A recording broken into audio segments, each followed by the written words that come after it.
Assalamualaikum warahmatullahi wabarakatuh. Anak-anak Ibu, pagi hari ini kita akan belajar tema 2, udara bersih bagi kesehatan.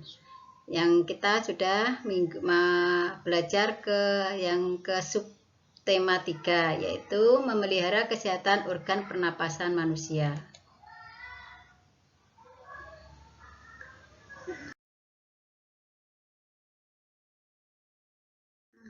Kompetensi dasar yang kita pelajari di subtema 3 ini yaitu menjelaskan organ pernapasan dan fungsinya pada hewan dan manusia serta cara memelihara kesehatan organ manusia.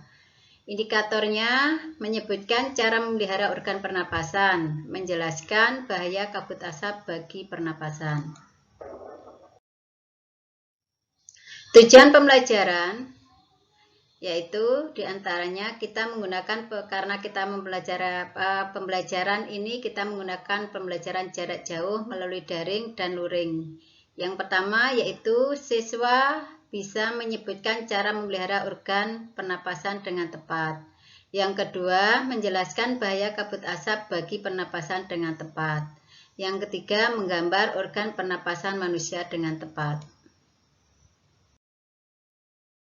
Skenario pembelajaran kita pada pagi hari ini yaitu yang pertama diawali anak-anak supaya nanti membaca doa. Nah, setelah membaca doa itu mendownload materi absen selanjutnya. Kegiatan selanjutnya yaitu mengamati, menanya, mencoba, menalar, mengkomunikasikan. Kegiatan yang ketiga yaitu penutup, menarik kesimpulan. Materi pada hari ini yaitu memelihara kesehatan organ pernapasan manusia. Yang pertama, menjaga kesehatan organ pernapasan, itu ada 4. Yang pertama, makan makanan bergizi agar daya tahan tubuh terjaga dengan baik. Yang kedua, berolahraga teratur supaya alat-alat pernapasan terlatih baik sehingga dapat bekerja dengan baik. Yang ketiga, istirahat dengan cukup. Nah, yang keempat yaitu posisi tidur benar, yaitu miring ke kanan dan jangan telungkup. Yang kedua, menghindari zat-zat yang dapat merusak organ pernapasan. Tidak merokok dan menghindari paparan asap rokok karena banyak mengandung racun. Menggunakan masker saat berada di lingkungan kotor. Apalagi kita ini sekarang dalam masa pandemi COVID-19. Yang selanjutnya, mengurangi konsumsi makanan dan minuman dingin karena jaringan paru-paru sensitif terhadap dingin. Diusahakan pagi hari itu kita minum air hangat. Yang selanjutnya, menghindari makanan dan minuman mengandung banyak gula dan bahan kimia karena dapat merangsang lendir pada paru-paru sehingga kapasitas udara yang disimpan paru-paru akan lebih sedikit.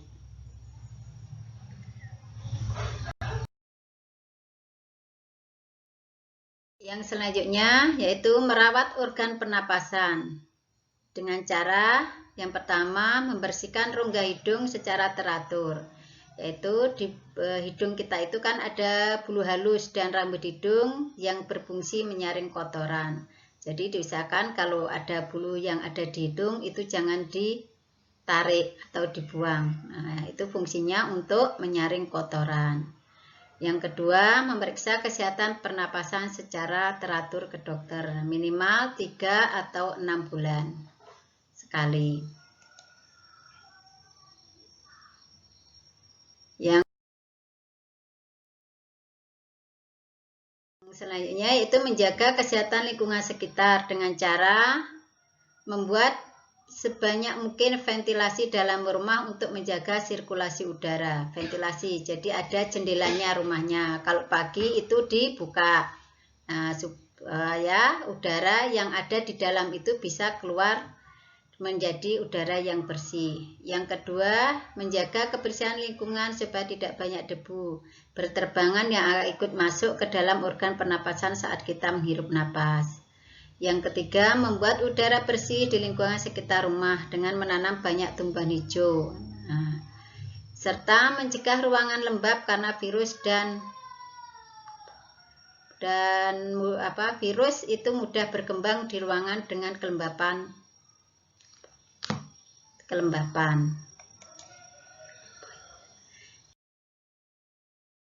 9. Bahaya kabut asap dan cara mengatasinya. Nah, ini ada teks, yaitu kebakaran lahan dan hutan telah menjadi bencana kabut asap. Pemerintah sudah berusaha mematikan titik-titik kebakaran, tetapi hasilnya kabut asap masih ada.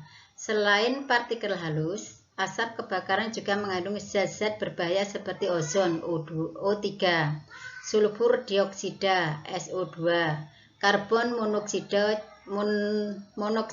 CO, dan nitrogen oksida NO2. Nah, kabut asap ini dapat mengganggu kesehatan semua orang, baik orang yang kondisinya sehat maupun yang sakit. Namun, pada kondisi kesehatan kurang, khususnya pada orang yang memiliki riwayat penyakit, misalnya pernapasan atau asma, nah itu penyakit pernapasan, anak-anak dan balita, kabut asap adalah bencana yang mengancam jiwa. Nah, ini ada beberapa bahaya kabut asap. Yang pertama itu kabut asap dapat menyebabkan iritasi pada mata, hidung, dan tenggorokan. Yang kedua, kabut asap dapat menyebabkan reaksi alergi, yaitu peradangan dan mungkin juga infeksi. Yang ketiga, kabut asap dapat memperburuk penyakit asma dan penyakit paru kronis lain seperti bronkitis kronik.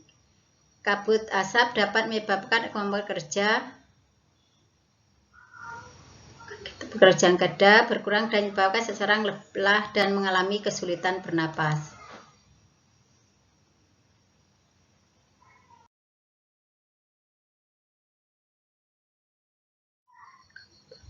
Yang kelima, kabut asap dapat menyebabkan orang lanjut usia dan anak-anak yang memiliki daya tahan tubuh rendah akan lebih mudah mengalami gangguan kesehatan.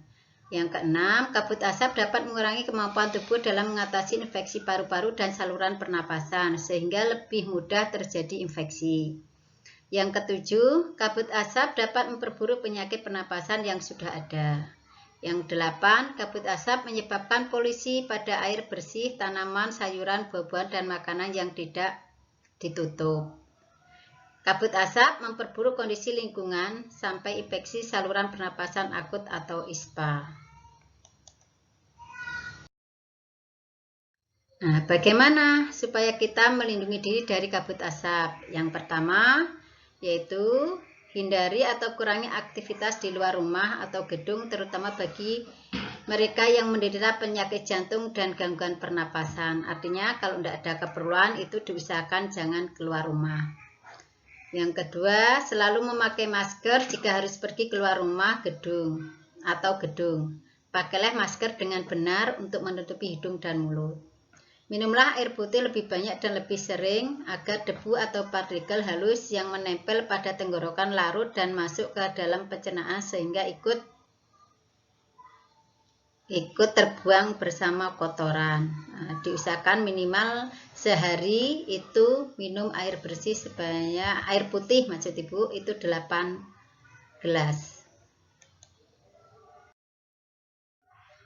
Yang keempat, segeralah berobat ke dokter atau sarana pelayanan kesehatan terdekat bila mengalami kesulitan bernapas atau gangguan kesehatan lain. Yang kelima, segera lakukan perilaku hidup bersih, sehat, atau yang biasa kita sebut PHBS. Nah, seperti makan makanan bergizi, banyak minum, banyak mengkonsumsi buah, dan jangan dekat-dekat orang yang merokok. Nah, apalagi kalau yang bukan perokok itu lebih bahaya, artinya perokok pasif. Kalau yang merokok itu perokok aktif, yang kita di sebelahnya itu namanya perokok pasif. Yang keenam, upayakan agar asap dari luar tidak masuk ke dalam rumah atau gedung. Yang ketujuh, tempat penampungan air minum dan makanan harus ditutup dan terlindung dengan baik. Yang kedelapan, buah-buahan dan sayuran dicuci sebelum dikonsumsi. Sekian, terima kasih. Ibu akhiri penjelasan dari Ibu.